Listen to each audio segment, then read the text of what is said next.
역사하는 믿음, 이런 뜻입니다. 여러분, 우리가 믿음만 있으면 된다, 물론 맞는 말입니다. 그러나 거기에는 조금 더 우리가 보태서 이해를 하고 설명을 할 필요가 있는데, 그 믿음이 제대로 작용하고 하나님께서 그 믿음을 사용하셔서, 우리가 가진 그 믿음을 가지고 사용하셔서 큰 하나님의 역사를 이루시게 하려면 거기에 사랑이라고 하는 게 작용해야 된다고 하는 거예요. 제가 살아오면서 그렇게 긴 세월을 살지는 않았습니다만은 한 60여 년 살아오면서 깨달은 것 중에 하나가 바로 이겁니다. 사랑이 역사하는 힘이 있습니다. 사랑이 사람을 변화시킵니다. 어떤 현란한 말로 사람을 변화시킬 수 있는 게 아니에요. 어떤 물질 공세로 사람을 변화시킬 수 있는 게 아니에요. 사람을 변화시키는 것, 그리고 무엇인가 고귀한 일을 하려고 할 때 그것을 가능하게 해주는 건 궁극적으로 사랑입니다. 사랑이면 충분한 겁니다. 그런데 이 사랑은 세상적인 사랑이 아니에요. 세상적인 사랑이 아니에요. 세상적인 사랑일 것 같으면은 우리가 여기에 왜 교회에 앉아 있겠습니까? 세상 사람들도 다 사랑하죠. love, L-O-V-E 하는 거 세상 사람들 잘 하잖아요. 드라마에 나오는 모든 주제는, 저도 주말 드라마 잘 봅니다. 재밌어요, 아주. 근데 거기 나오는 거 보면 다 사랑이에요, 사랑. 청춘 사랑이다, 가족 사랑이다, 이런 사랑, 저런 사랑, 심지어는 불륜까지. 근데 다 사랑인데, 그런 인간적인 사랑, 뜨겁죠. 뜨겁고 굉장히 쇠라도 녹일 것 같은 그런 열렬한 사랑이지만, 그것이 근본적으로 하나님의 선한 역사를 이루는 동력이 될 수는 없어요. 그게 아니고 그리스도인들이 가지는 사랑, 그리스도인들이 보여주는 그 사랑은 남다른 겁니다. 세상 사람들에게 없는 거예요. 오늘 그 사랑에 관한 이야기를 좀 여러분들에게 제 간증을 통해서 나누려고 하는데요. 제가 오늘 여러분들에게 조금 이제 말씀을 드리고 편지를 보여드릴 겁니다. 정말 특별한 설교예요. 어디서도 들어보지 못한 설교입니다. 편지를 3장, 제가 직접 손으로 쓴 편지입니다.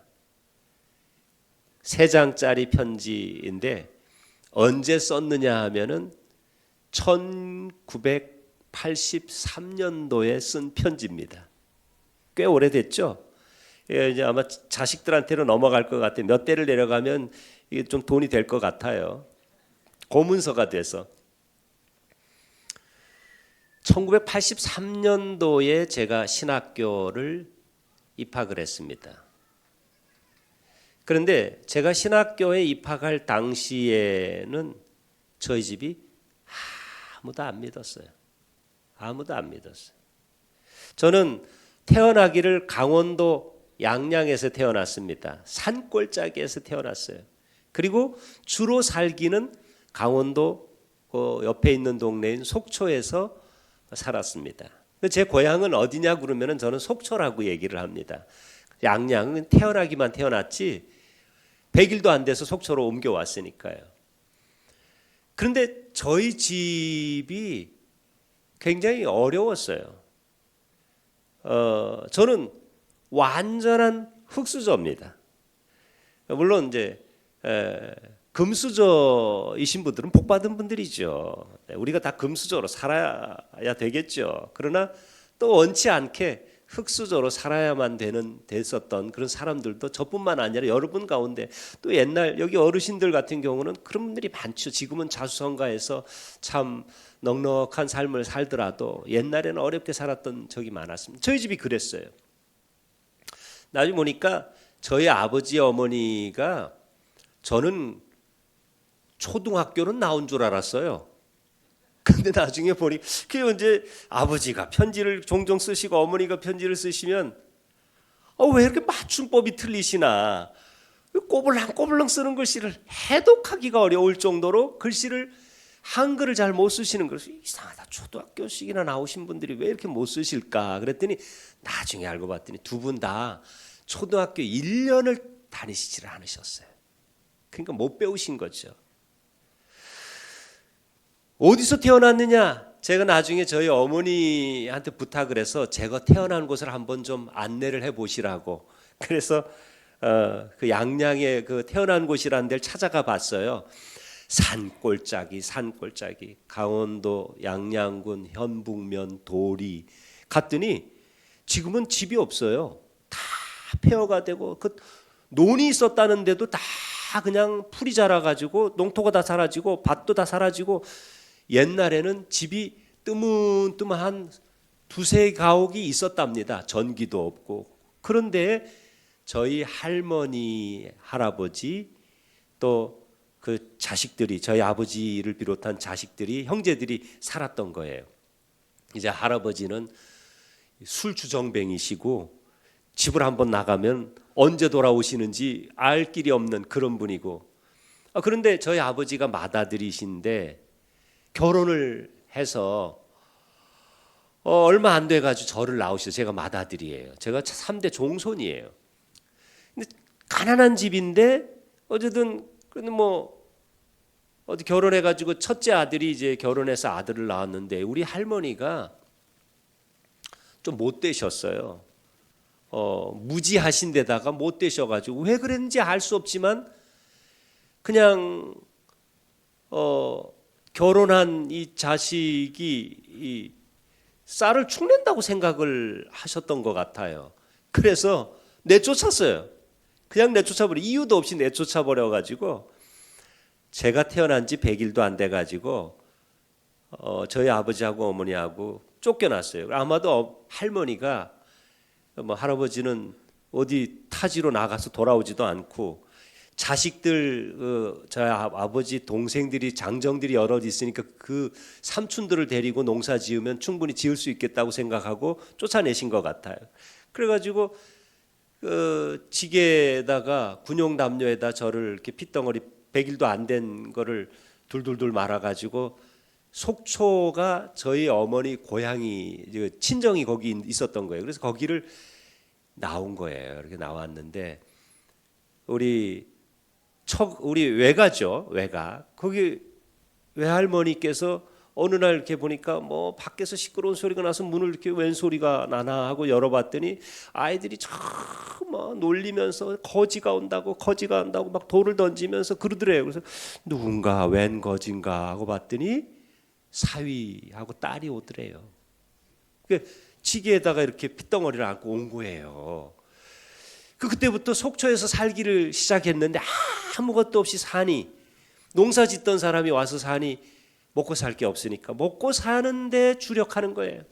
막노동을 하고 또 뭐 뱃일을 하고 배 선원으로 하고 뭐 쓰레기 청소하는 그 리어커를 끌고 그러면서 사셨어요. 가난했죠. 가난하게 살고 없이 살고. 그러니까 아버지는 매일 삶이 너무 힘드시고 견디기가 어려우셨나 봐요. 그러니까 제 기억에 맨날 술을 드셨어요. 술을 그렇게 드시고 오셔가지고 삶이 너무 힘드니까 평소에는 말이 없으신 분이 술만 드시면은 그냥 막 주저리 술을 잘못 배우셨는지 그 인생 한탄을 하시는 거예요. 인생 한탄, 눈물 흘리시면서 인생 한탄 하시고, 또 툭하면은 살림을 때려 부수고 우리 어머니를 때리고, 이런 이제 가정 폭력 이런 게 저희 집에 이제 난무하는. 근데 그런 중에도 저희 어머니는 자식들이, 저 밑으로 이제 동생이 셋이 있으니까 자식이 불쌍하니까 그를 지키려고 막 우리 아버지를 붙들고 막 싸우고 투쟁적으로 삶을 사셨던 거예요. 투쟁적으로. 그러던 분들이 삶이 너무 어려운데 제가 좀 공부를 좀 잘했나 봐요. 그러니까 이분들이 희망이 생긴 거예요. 무슨 희망이 생기냐면 이 아들이 공부를 잘하니 이 아들이 커서 우리 집을 좀 일으켜 세울 수 있겠구나 이런 생각을 했어요. 기대를 했죠. 공부를 잘 좀 했어요. 그런데 중학교 2학년 때 제가 교회를 나가게 된 거예요. 친구 집을 자꾸 이제 놀러 간데 제 친구가 아버지가 이제 교장 선생님이고 그 집에 가니까 늘 따뜻하고 분위기가 너무 좋은 거. 우리 집에서 매일 우리 아버지가 술 드시고 그런 일요일마다 그때 당시 일요일이죠.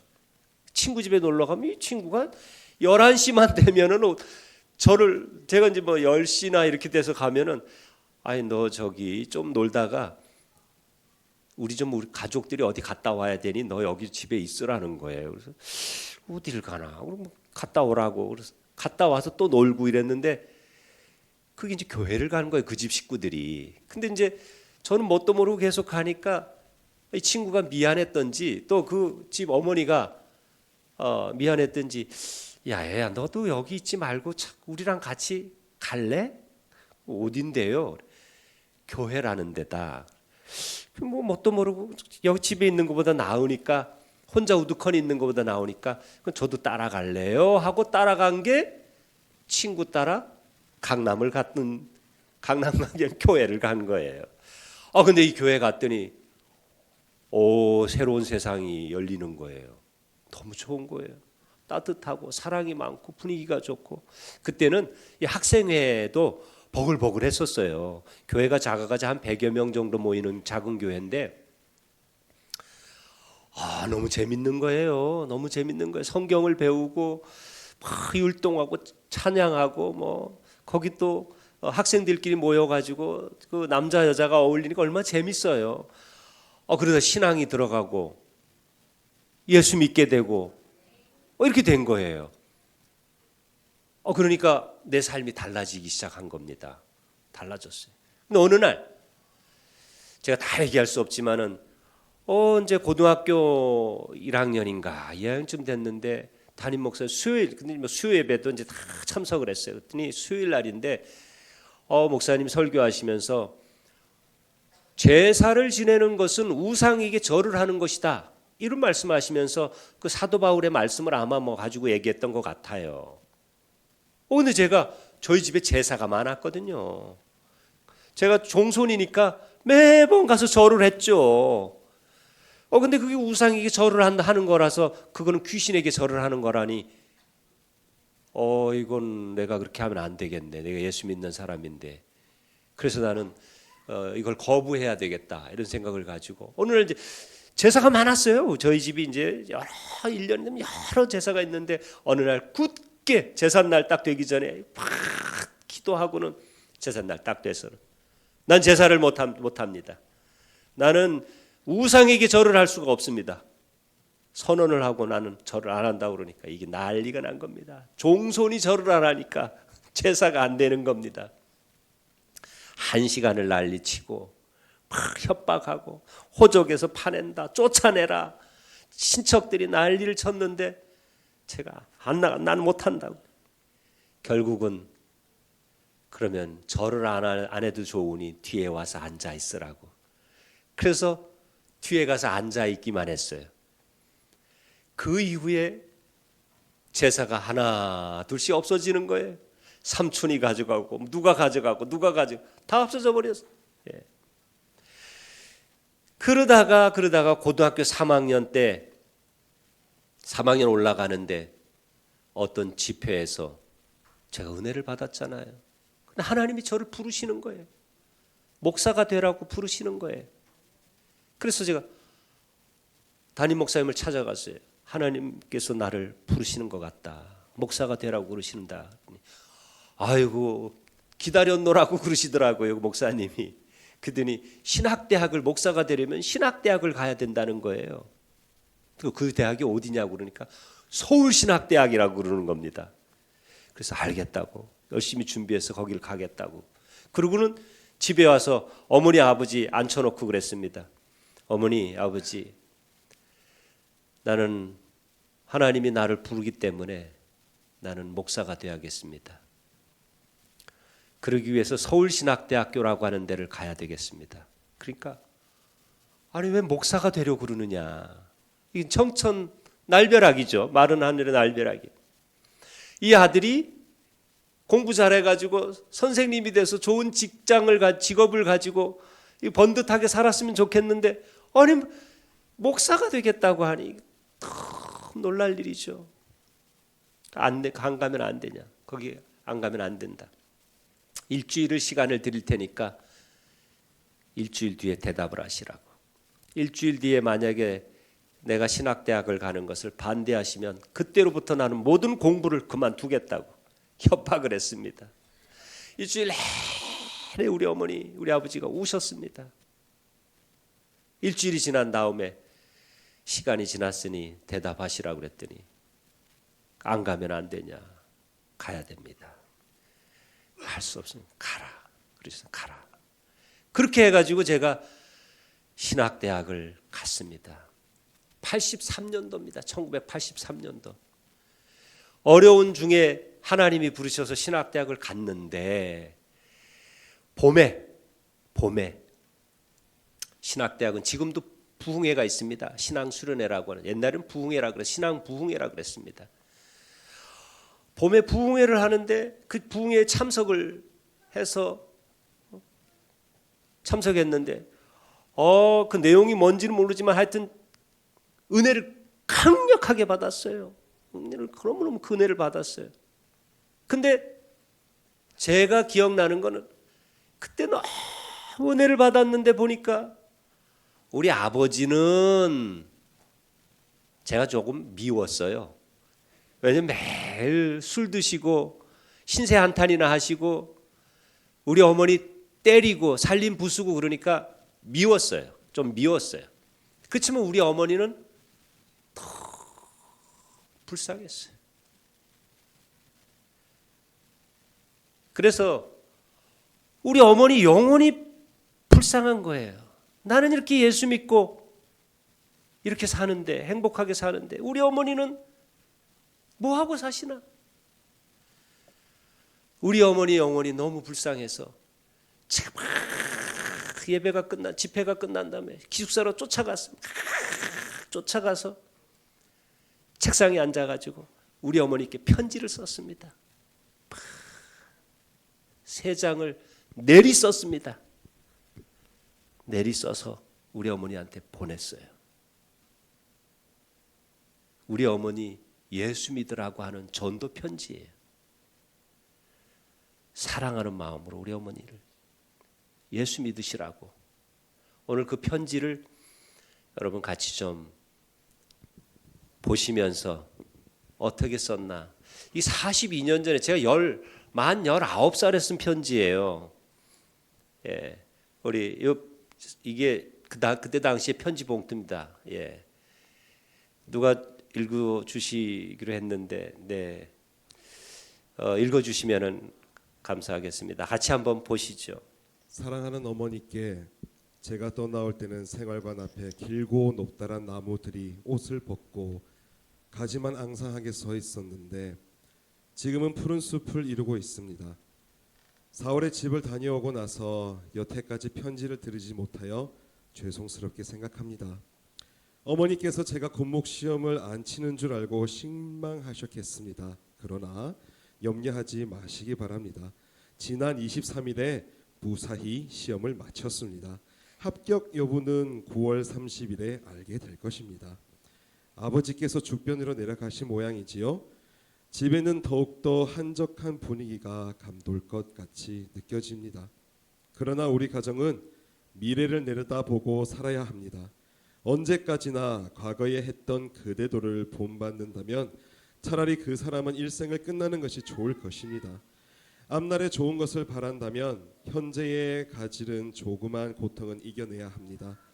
부모님께서 힘드시게 일하는 모습이나 공부하는 저나 동세들의 노력과 부산의 연수기가 가지는 진통은 이겨내야 합니다. 마치 산모가 옥동자를 얻기 위해 모진 진통을 겪고 나는 것처럼 폭풍우가 몰아친 후에 조용하고 깨끗하고 산뜻한 세상을 만나는 것처럼 말입니다. 그리고 한 가지, 예수를 믿으시기 바랍니다. 저는 어머니가 낳아주신 자식이기에 누구보다도 어머니를 사랑합니다. 그런 제가 허튼 소리를 할 리가 없습니다. 인생은 한 번 왔다가 그저 가는 것입니다. 그 후에는 영원한 세계가 있습니다. 천국과 지옥이라는 세상이 열립니다. 어머니는 그런 이야기를 들어보셨는지요? 누구에게나 영혼은 있습니다. 착하게 사는 것만이 천국에 가는 방법 아닙니다. 어머니의 아들이 목사라고 해서 어머니도 구원받는 것은 아닙니다. 어머니의 영혼의 문제는 어머니께서 책임지는 것입니다. 저는 다만 이 세상에서만 어머니의 아들입니다. 오늘 밤에 갑자기 죽음이 온다면 어머니는 어쩌겠습니까? 성경 말씀에 주 예수를 믿으면 우리 집과 어머니는 구원받는다고 하였습니다. 그리고 가난한 자의 편에 서 계십니다. 예수님은 자기를 믿으면 저 세상에 축복받는 것뿐만 아니라 이 세상에서도 복을 주신다고 하셨습니다. 저의 친구들은 모두 예수 믿는 가정에서 왔습니다. 그들의 부모들은 모두 그들을 위하여 날마다 기도하고 있습니다. 나도 어머니께서 기도하시는 모습을 보고 싶습니다. 훌륭한 목사 뒤에는 언제나 기도하는 어머니가 있습니다. 이 아들은 다른 소원 없습니다. 어머니는 이웃이나 친척들을 생각할 필요가 없습니다. 지금 저도 많은 이웃과 친척들 중에 떳떳이 예수를 믿지 않습니까? 만약에 우리 가정이 예수 믿는다면 저 자신이 변했던 것처럼 모두를 변해서 아버지도 좋은 분으로 바뀌실 것입니다. 저는 그런 일들을 많이 보았습니다. 어머니는 결단하셔야 합니다. 세상의 모든 사람들이 좋다 할지라도 어머니에게 이런 말은 하지 않을 것입니다. 어머니의 아들은 항상 어머니 편입니다. 어머니의 아들이 피 맺혀 드리는 간청을 끊지 마십시오. 나중에 시간이 있다고 하지 마십시오. 내일은 우리의 시간이 아닙니다. 오늘 밤에 어머니 영혼이 떠난다면 어머니는 그 다음 일은 어쩌시렵니까? 이 세상에서 어머니를 가장 사랑하는 아들이 어머니를 위해 드리는 부탁을 저버리지 말아 주십시오.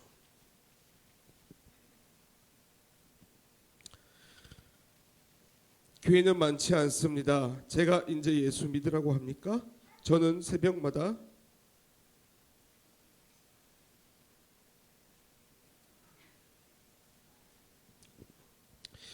어머니를 위해 기도했습니다. 눈물을 흘려가며 기도했습니다. 어머니는 어머니의 아들이 어리석지 않다는 것을 알지 않습니까? 똑똑한 아들은 어리석은 것을 믿지 않습니다. 어머니의 아들이 훌륭하게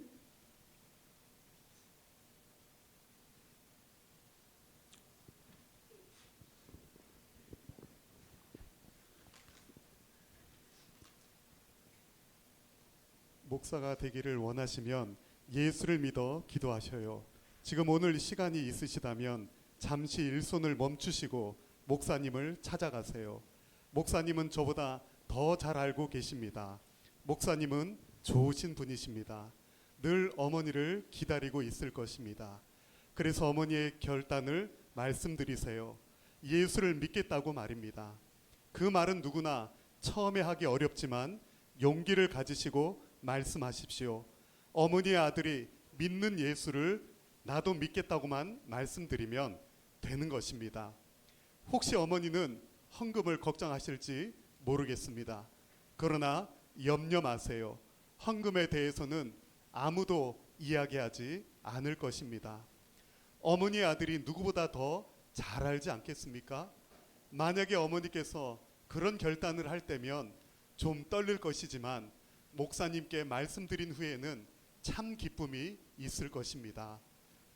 어머니, 지금 밖에 시간은 없습니다.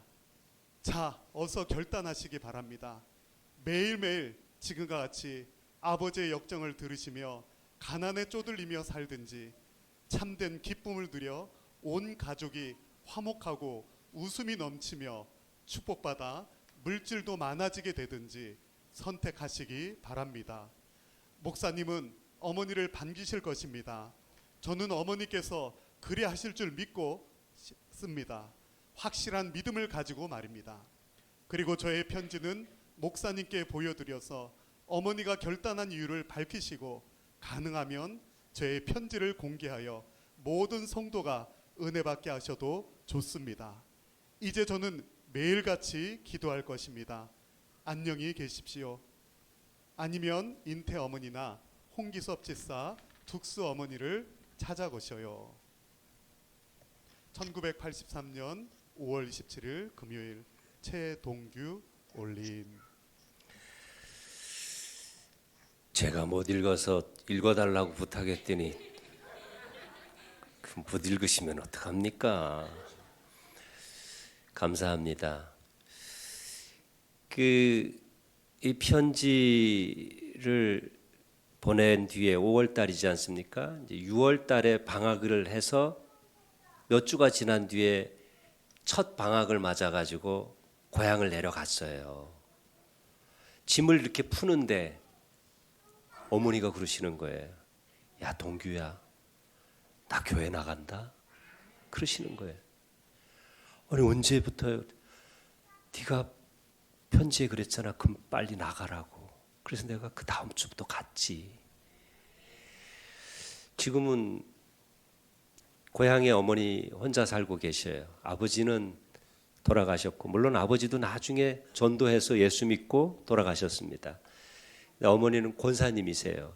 그때부터 지금까지 계속 신앙생활 해오시면서 늘 열심히 기도하시면서 살고 계십니다.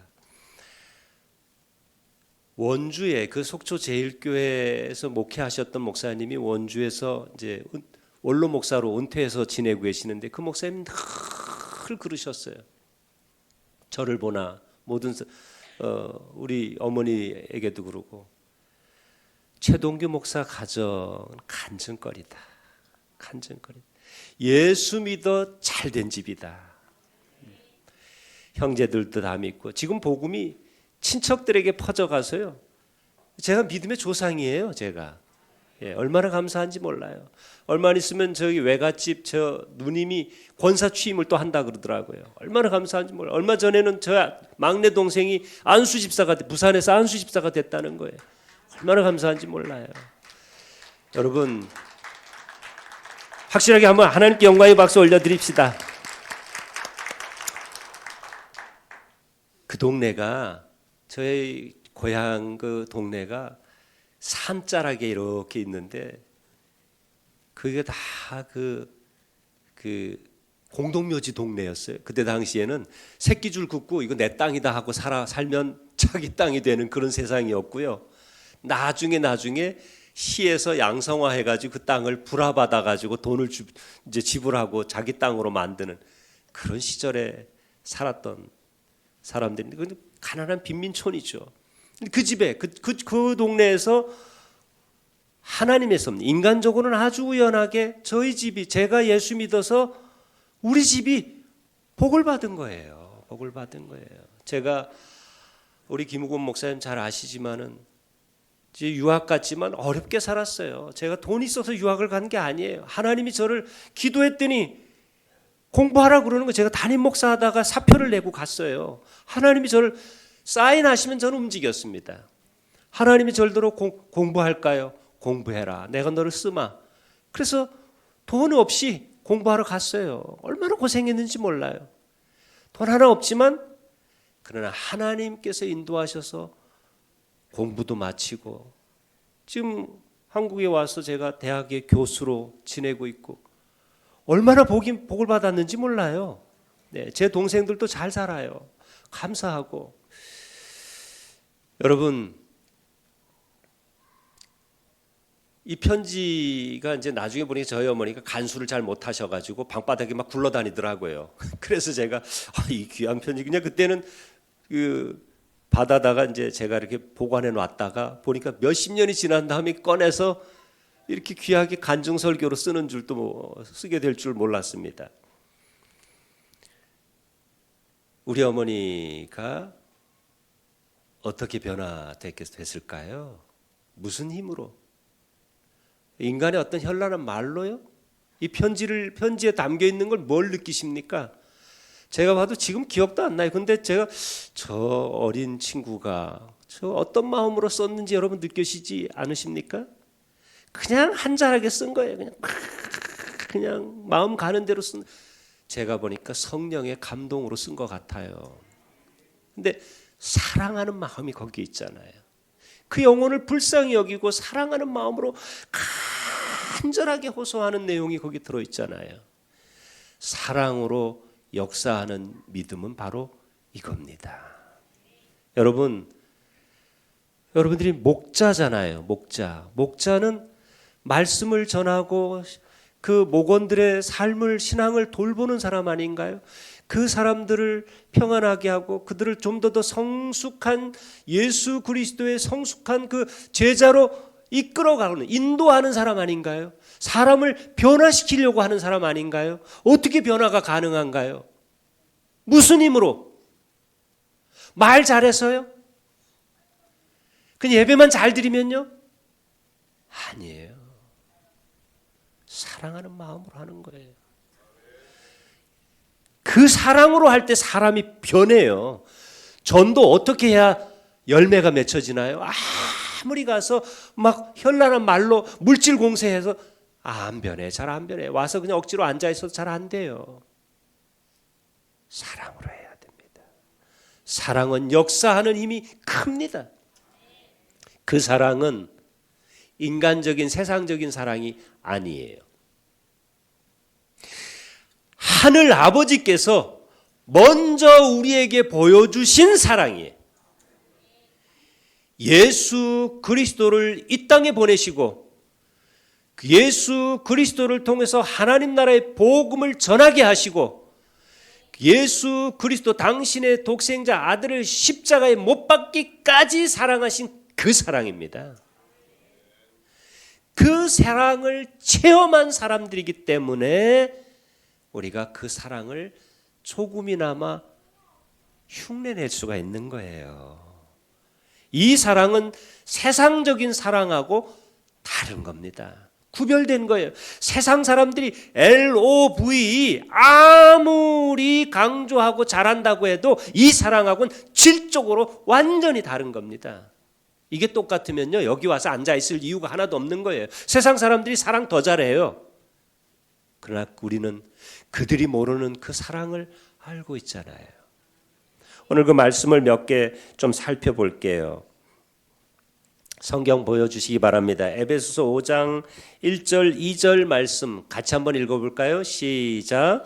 그러므로 사랑을 받는 자녀같이 너희는 하나님을 본받는 자가 되고 그리스도께서 너희를 사랑하신 것 같이 너희도 사랑 가운데서 행하라. 여러분 사랑 가운데서 행하라 끝에 말만 보면 안 돼요. 그 앞에 나와 있는 전제가 있어요. 그리스도께서 너희를 사랑하신 것 같이. 그분이 먼저 보여주신 것이 있기 때문에 먼저 체험한 것이 있기 때문에 우리가 조금이나마 사랑할 수 있는 겁니다. 이거 세상 사람들이 흉내 못 내는 겁니다. 그 다음 말씀 볼까요?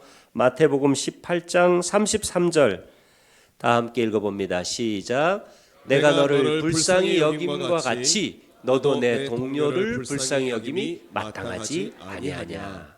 여러분 이거는 예수님께서 비유로 하신 말씀인데 임금 그 주인이 달란트 빚을 졌는데 데나리온 약 조금 빚진 자를 용서하지 않는 사람을 책망하는 내용이잖아요. 근데 주인이 그 뭐라고 책망합니까? 너는 큰 거를 용서받았는데 탕감받았는데 어떻게 작은 것 하나 탕감해 주지 못하느냐 그러잖아요. 여러분 우리가 큰 사랑을 받았기 때문에 우리가 작은 사랑도 할 수 있는 거예요. 여러분 예수 그리스도의 십자가를 통해서 용서받은 체험이 있는 사람, 그 은혜가 있는 사람이 다른 사람을 용서할 수 있는 겁니다. 여러분 세상 사람들이 그러잖아요. 예수 믿는 사람들은 어떻게 술도 안 마시고 어떻게 그렇게 얘기도 잘하고 어떻게 그렇게 잘하냐고요. 그 힘이 어디서 나와요? 예수님이 우리에게 주신 그 사랑 때문에, 예수님이 먼저 용서해 주신 것 때문에 우리가 용서할 수 있고 넉넉한 마음을 가질 수 있는 겁니다. 그 다음 말씀 또 볼게요.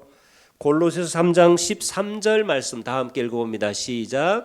누가 누구에게 불만이 있거든 서로 용납하여 피차 용서하되 주께서 너희를 용서하신 것 같이 너희도 그리하고. 여러분 성경에 보면 줄줄이 나옵니다.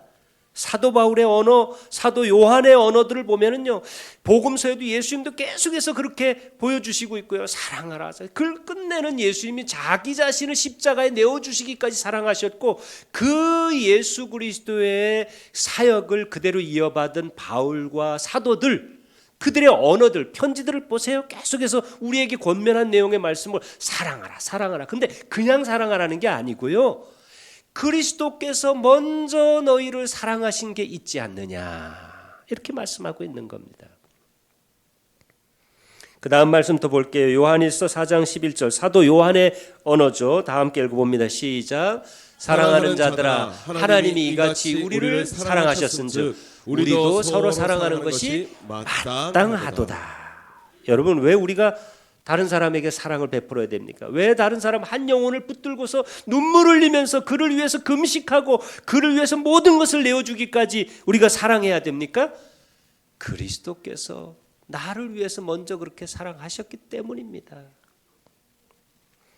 그래서 마지막 말씀 하나 봅니다. 고린도후서 5장 14절 다 함께 읽어봅니다. 시작. 그리스도의 사랑이 우리를 강권하시는도다. 여러분, 떠밀려서 억지로라도 해야 됩니다.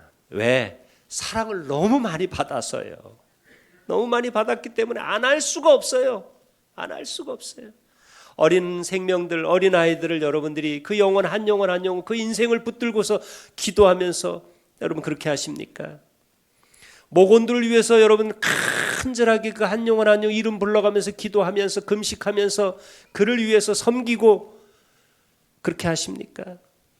여러분 사랑하는 사람을 위해서, 여러분 사랑하는 친구를 위해서 그 영혼을 붙들고 기도해야 될 이유가 어디 있습니까?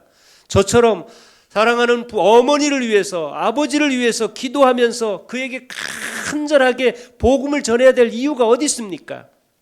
먼저 예수님께서 나를 그렇게 사랑해 주셨으니까. 그 사랑으로 하면 됩니다. 이게 바로 사랑으로 역사하는 믿음입니다. 그냥 인간적인 힘으로 사랑하는 것이 아니고 확실하게 믿는데 예수 그리스도께서 내게 주신 그 사랑을, 그 체험한 바를 가지고 내가 누군가에게 다가가고 그 사랑을 조금이나마 부스럭이라도 나누어 주면 하나님께서 역사하시는 겁니다. 성령이 역사하시는 겁니다. 여러분, 100가지 말로 사람을 설득하려고 하지 마세요.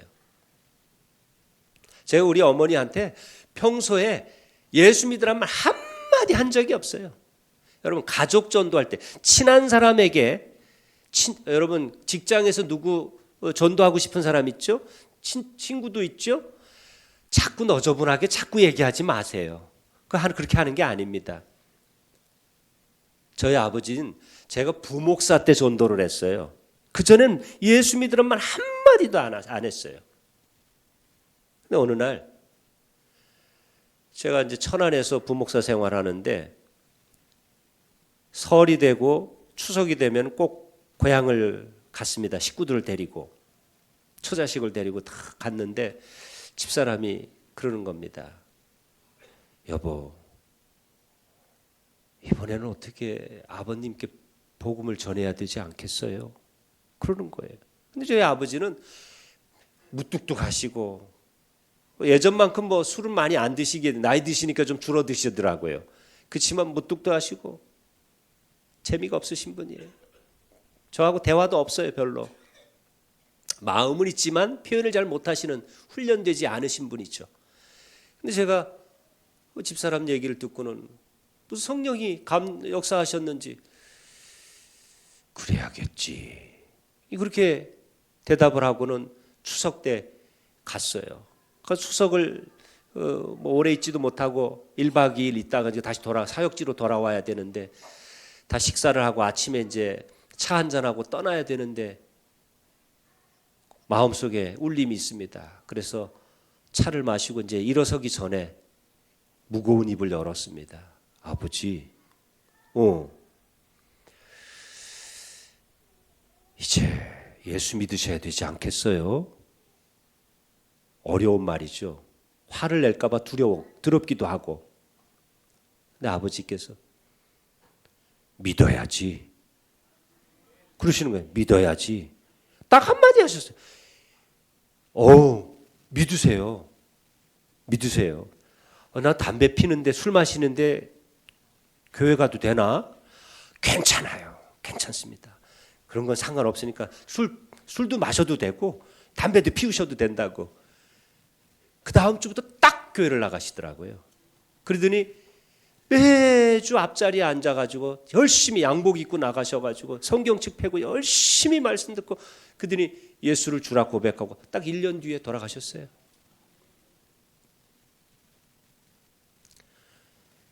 사람을 변화시키는 힘이 어디 있는지를 보시기를 바랍니다. 사랑으로 역사하는 그 믿음을 여러분도 가지셔서 목원들을 그렇게 사랑하시고, 사랑하는 마음이 있으면 섬기게 되어 있거든요. 열심히 하다 보면 하나님이 여러분이 역사하는 게 아니고 하나님이 역사하시고 성령님이 역사하시는 겁니다. 그렇게 여러분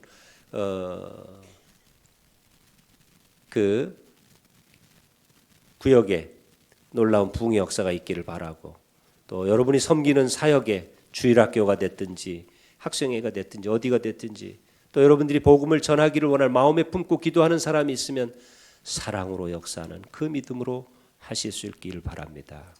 그런 역사가 여러분 우리 성민교회 모든 성도님들 가운데 있기를 주님의 이름으로 축원합니다.